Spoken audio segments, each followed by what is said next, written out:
Hello, my name is Christine Conrado Staskowitz. I'm the president of the Conrado Consulting Group. Today we're going to review how to obtain relevant candidate information through the S.T.A.R interview method.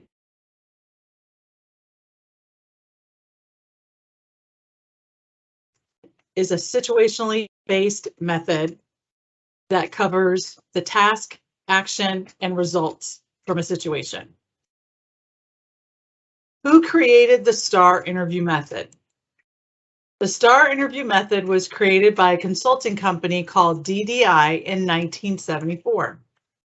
The S.T.A.R method was developed to allow interviewers to obtain accurate candidate data about their work habits, skills, and experience.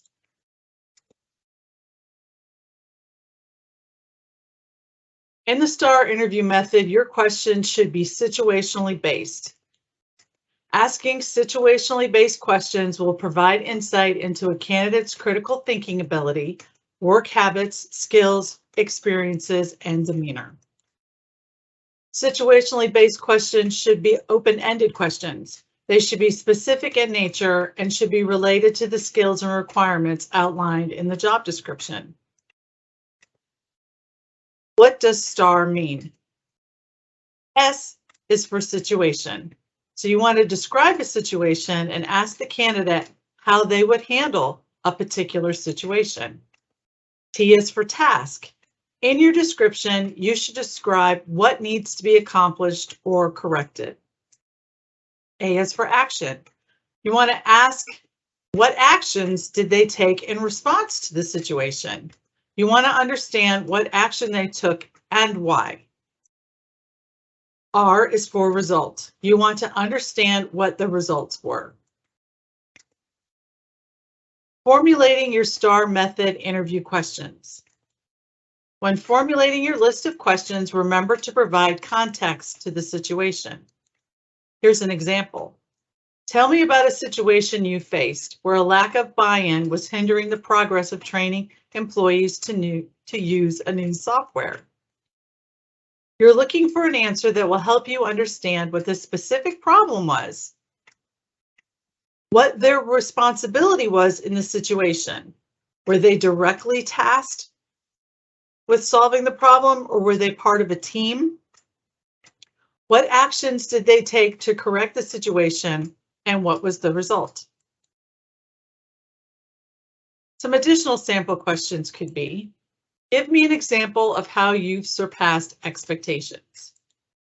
You want an answer that provides details of the expectations they surpassed, how they surpassed expectations, why they surpassed expectations, and what was the outcome.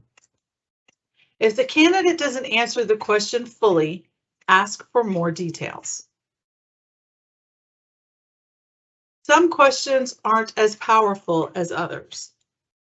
Avoid closed-ended questions. A question that can be answered with a simple yes or no won't give you any insight into the candidate. Avoid leading questions. A leading question has the answer that you want in the question. For instance, you're okay with helping colleagues. A better question would be, give me an example of how you've participated in cross-training in your career. Use targeted questions. Avoid vague questions. Are you comfortable working in a fast-paced environment? That's pretty vague. Better questions would be, please give me an example of how you've been successful working in a fast-paced environment. Some popular S.T.A.R questions are, tell me about a time when you handled a challenging situation. How did you solve it? Tell me how you set goals and meet deadlines. What do you do when you discover you've made a mistake? That's very important, because if a person can't own up to their mistakes, that could really put a project in jeopardy or cause strife in your department. Tell me about a time you faced a conflict with a coworker. How did you resolve the situation? Were they able to resolve it amicably amongst themselves? Did they have to get a supervisor involved? Did they just stop associating with that person? What did they do? Additional popular STAR questions are: give me an example of how you handle pressure at work. That's a very open question. Do you handle it at work? Do you have hobbies that you use to help you relax when you're not at work? Give me an example of how you've used out-of-the-box thinking to solve a problem. Can they be creative? Tell me about a situation where you showed initiative and took charge of a situation. This is a great question because it'll let you know if somebody is always charging in, no matter what the circumstances are, if their help is needed or not, or if they just kind of sit back and wait until everyone else takes a shot at it before they stand up and say, hey, I've got an idea.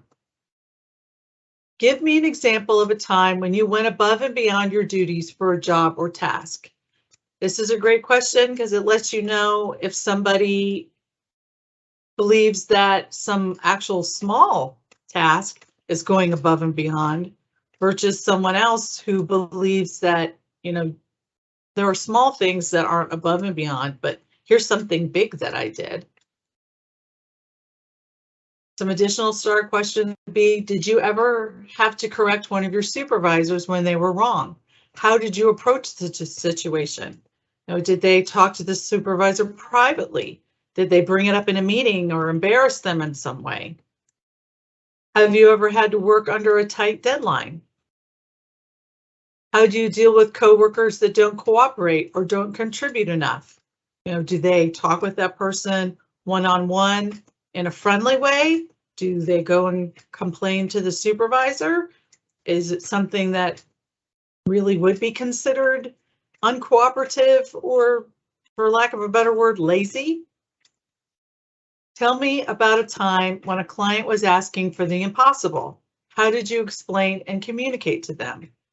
Did you just tell them flat out, can't happen, never going to happen? Or did you find some kind of compromise where they needed so many widgets shipped overnight so that they'd have them on Monday? Or did you give them enough widgets shipped overnight to last them a few days and sent the rest out regular delivery?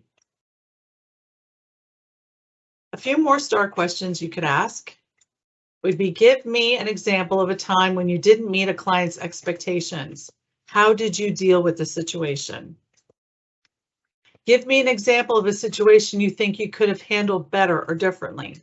This is an important question because if a person can't admit that there's ever been a situation they could have handled better or differently, that could be a red flag. If they never make mistakes, that could be a red flag. If you can't own up to your mistakes, that can derail a project or cause strife in a department. We need to be able to be grown-ups and admit when we're wrong.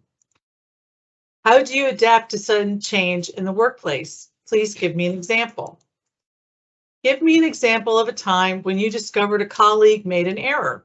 How did you handle the situation? The last few popular STAR questions that I could think of are: tell me about a time when you had to think on your feet in order to deal with a situation. Sometimes employers put too much on their employees' plates. Was there a time when you were overwhelmed with work, and how did you handle the situation? This is a good question in a lot of different ways. One of the ways that comes to mind for me is: what is overwhelmed? Are they overwhelmed easily, or does it take a lot to overwhelm them? Tell me about a time when you had the liberty to be creative with your work. Was it exciting or difficult? Sometimes people don't like to think outside of the box. They want to stick with tried and true methods. They're not looking to, really improve things. They're comfortable with things the way they are. If this is a position where they're going to be analyzing business processes to find out if there's ways the company can save time or can make the work easier for the people performing the duties, maybe that's not the right position for them. Give me an example of a time when you and your team had opposing views on an issue. How did you persuade them to go with your decision? There are times where people may feel like they're always the smartest person in the room and they don't want to listen to opposing ideas. They may say it's my way or the highway. So this is a good question to see how well they are with collaboration. In summary, use open-ended questions that are situationally based. Use targeted specific questions that relate to the skills and requirements in the job description and that ask how they've handled a specific situation in the past. So I hope this information helps you the next time you're conducting an interview. If you have any questions, please contact me. My phone number and email address are on the screen. You can also reach us at conradoconsulting.com. Thank you for your time. Good luck and goodbye.